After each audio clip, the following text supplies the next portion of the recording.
just waiting to give ourselves permission. There's no one else out there who can give you that permission but you. So that's my invitation, is to love yourself and give yourself that permission to shift. And yeah, perhaps we can, come together in community and togetherness and do this together. It's much easier. You don't have to do it all on your own, right? And that's one of the lies that we may have been told and sold, is that you've got to do it on your own, right? You've got to figure it all out on your own. And I was there for many years, trying to figure it out all on my own. And it's a hard place. It's a suffering place. There is help out there. There is community out there.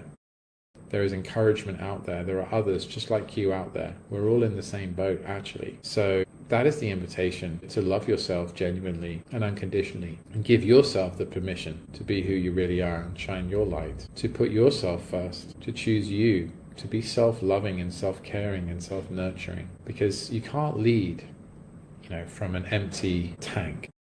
You've got to have your own cup full. It's just the way things are. And a great way to do that is to meditate to begin with, and to connect with the body and with your heart. And, heart, heart, and head aligned is very empowering. It's extremely empowering. So the more we look within and less we look without, and to these, news sources like the BBC and CNN and ABC, which are just, they're such a distraction. They're trying to lead you away from your inner knowing and your inner self. And whether the people in those organizations know it or not themselves, that's what they're involved in. And they may be unwitting accomplices in it, or they may, to some extent, know what they're doing, but tell themselves a lie, which is, I need the money, whatever, this is a prestigious organization, I'm getting the pension, get taken care of.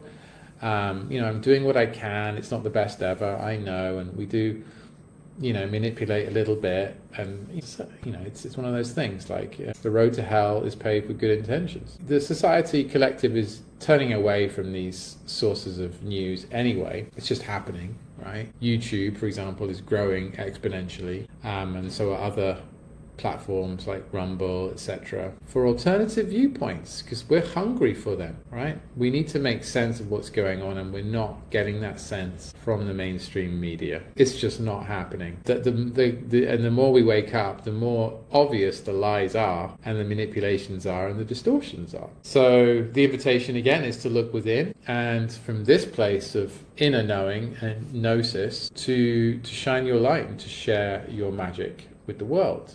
What are you waiting for, right? And as I said, one way to do this is to, create your own content, write your own book, make your own videos, do things like what I'm doing right now. And if you need help with any of that, then, get help, right? Because many of us have lacked confidence, self-confidence. And so, get some support, get some help, get some community, get some mentoring and some coaching, like I've done so many times for myself and continue to do, and allow your light to shine. Because again, we can't do it on our own. We're social beings.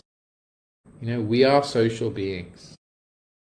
We have voices. We have ears.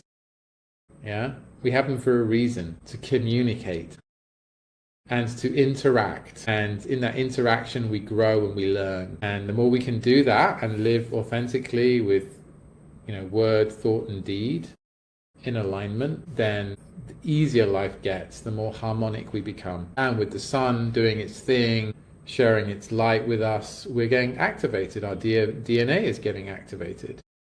Things are happening that we can't even explain. We don't have the language or even the science to explain. The magic is unfolding, and it's getting bigger and bigger. And so you can embrace it, right? And it gets easier, and the suffering gets less. Or you can resist it, right?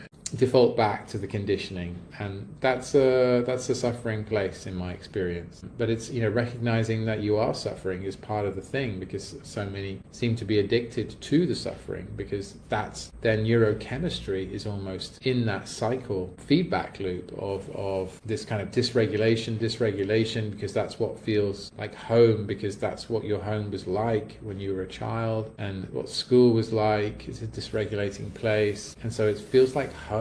Feels familiar. And I'm here to tell you that it's familiar misery, and you get to choose to step out of that. You get to choose to love yourself. You get to choose to be vulnerable and transparent and courageous and authentic, and share who you really are. And, some of the most life-changing things have been books that I've read or courses that I've taken, which have been the expression from the soul of that person who created that thing that's been life-changing to receive, so deeply impactful to receive. And so you get to do that too. And you also get to support others who do that, and you get to be supported by others who do that. You get to choose that. It's just magic. It's wonderful. And so with the democratization of media and everything else, then we get more of these kinds of choices available to us, and we get to choose that more and more and more, which is a wonderful thing.